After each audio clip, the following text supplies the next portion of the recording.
ऐनक वाला नजूमी। वीडियो को पूरा देखें और हमारे चैनल को सब्सक्राइब करें ताकि मजीद मुतासिर कुन कहानियां सुन सकें। टपी बहुत चालाक और शरीर आदमी था। गांव में इसे कोई भी पसंद नहीं करता था।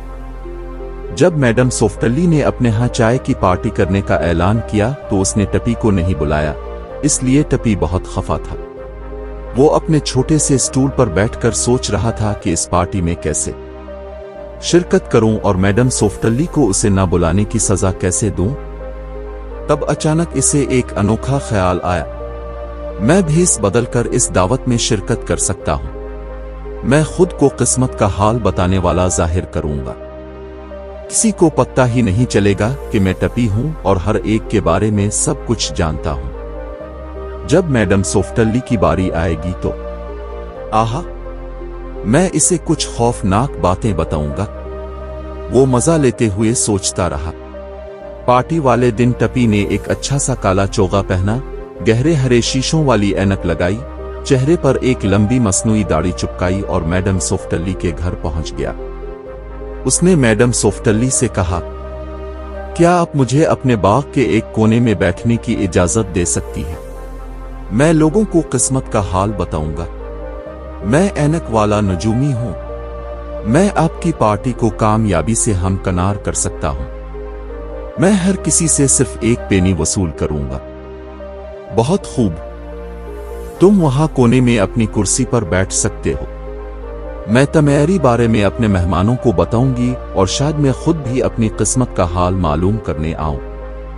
टपी खुशी खुशी बैठकर लोगों के आने का इंतजार करने लगा। सबसे पहले टुकलिस उसके पास आया और एक पेनी अदा की। टपी आगे की जानिब झुका और जाहिर किया कि वो अपने गहरे रंग के शीशों वाली ऐनक से इसे बहुत गौर से देख रहा हो। वो टुकलिस को बिल्कुल पसंद नहीं करता था क्योंकि इसने एक दफा टपी को किसी बात पर बहुत डांटा था। तुम यहां मक्खियां पालते हो और उनका शहद बेचते हो? हाँ, मैं यही करता हूं, टुकलिस ने हैरान होते हुए पूछा। क्या मेरा ये साल मक्खियों के साथ अच्छा गुजरेगा? नहीं, टपी ने मजा लेते हुए कहा। वो अचानक तुमसे नाराज हो जाएंगी और छत्ते से बाहर निकलकर तुम्हें खूब खूब काटेंगी। टुकलिस ने एक चीख मारी और चिल्लाते हुए भागा कि वो आज ही सारी मक्खियां फरोख्त कर देगा। इसके बाद पपे आया जो एक बोना था। उसने एक पेनी अदा की। टपी ने इसे कड़े तेवरों से देखा क्योंकि पपे ने उसकी मक्कारी की वजह से एक बारह से खूब मारा था। टपी ने कहा, तुम गुलाब आगाती और उन्हें फरोख्त करते हो? बिल्कुल दुरुस्त, पपे ने मुतासिर होते हुए कहा। क्या उन फूलों से मेरी किस्मत सांवर सकती है? तुम्हारी फूलों से तो नहीं सांवर सकती। कहते कहते टपी के जहन में एक शैतानी ख्याल आया, मगर किसी एक पौधे के नीचे सोने का एक संदूक दफन है, अगर तुम उसे तलाश कर सको।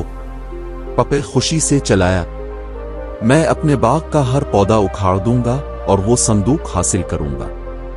वो चला गया और टपी दिल ही दिल में खुश होने लगा कि पपे अपना पूरा बाग आजाड़ देगा और बदले में इसके हाथ कुछ नहीं आएगा। अब मदर नोडी आई और टपी को एक पेनी अदा की। टपी मदर नोडी से नफरत करता था क्योंकि वो हमेशा इसे नसीहतें करती रहती थी। उसने बेहद गहरी आवाज में उन्हें मुखातिब किया, अफसोस, मेरे पास आपके लिए एक बुरी खबर है। बूढ़ी खातून, कल आपकी मुर्गियों में से कोई एक मुर्गी आपको काट लेगी और आप पूरे साल के लिए बीमार हो सकती है। मदर नोडी बुलबुला अलिफाट है और चिल्लाते हुए भागे। मैं अपनी सारी मुर्गियों को आजाद कर दूंगी, वो मुझे नहीं काट सकती।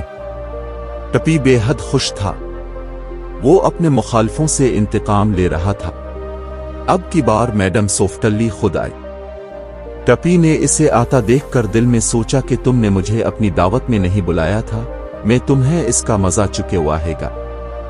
सोफ्टली ने अपनी पेनी अदा की और बैठ गई। बदकिस्मती तुम्हारा इंतजार कर रही है, टपी ने गहरी और पररोब आवाज में कहा। तुम्हारी घर में बहुत जल्द आग लगने वाली है। ये अच्छी बात है कि आग बुझाने वाला अमला पहले ही मेरी दावत में मौजूद है, मैडम सोफ्टली ने बेफिक्री से कहा। वो जल्द ही आग पर काबू पा लेंगे। टपी ने फिर डराया, डाकू आ सकते हैं और तुम्हारी सारी कीमती ज्वेलरी चुरा सकते हैं। मैडम ने कहा, कोई बात नहीं, चूंकि यहाँ का पुलिस ऑफिसर भी मेरी दावत में मौजूद है, इसलिए खुद डाकुओं को ही मुसीबत अलिफाटीन पड़ेगी। क्या पुलिस ऑफिसर वाकई यहाँ मौजूद है? टपी ने एकदम चुप न होते हुए कहा, मैं ये नहीं जानता था। तुम नहीं जानते थे? मैडम सोफ्टली ने हैरान होते हुए पूछा, मगर मेरा ख्याल था कि तुम ऐनक वाले नजूमी हो जो सब कुछ जानता है। उसी लम्हे पपे बोना वापस आया। वो बुरी तरह रो रहा था। मैंने अपने तमाम खूबसूरत गुलाब के पौधे उखाड़ दिए, मगर वहां किसी भी पौधे के नीचे सोने का संदूक मौजूद नहीं था। मैंने अपने पौधे तबाह कर दिए और अब मैं अपने गुलाब के फूलों को बेच भी नहीं सकता। अफसोस, तुमने मुझे झूठी बात बताई थी। और हाँ, गरीब टुकलिस ने अपनी सारी शहद की मक्खियां चंद पौंड में बेच दें, क्योंकि तुमने कहा था कि वो उसे काटेंगी। और मैंने अभी मदर नोडी को भी देखा जो अपनी सारी मुर्गियों को आजाद करके सड़क पर छोड़ रही थीं, क्योंकि तुमने उन्हें डराया था कि वो उन्हें काट कर बीमार कर देंगी।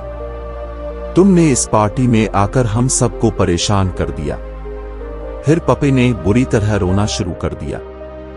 इस दौरान मैडम सोफ्टली निहायत गौर से टपी को देखती रही और फिर अचानक भागी और थोड़ी ही देर में मिस्टर गरीब के साथ लौटी जो कस्बे का पुलिस ऑफिसर था। वो टपी के सामने बैठ गया और मुस्कुराते हुए बोला, मिस्टर ऐनक वाले नजूमी, मैंने सुना है कि आप एक अजीम नजूमी हैं। क्या आप मुझे मेरी किस्मत का हाल बता सकते हैं? तुम एक पुलिसमैन हो? टपी ने कहते कहते खुद को बहुत बेचैन महसूस किया। बिल्कुल दुरुस्त, मिस्टर गरीब ने कहा। अब मुझे किसी ऐसे शख्स का नाम बताओ जिसे मैं आज पेटूंगा। मैं नहीं जानता, टपी हुक्लाया। अफसोस, मेरा ख्याल था कि तुम हर वो बात बता सकते हो जो कोई तुमसे पूछे। मैं हर बात नहीं बता सकता, टपी ने कहा।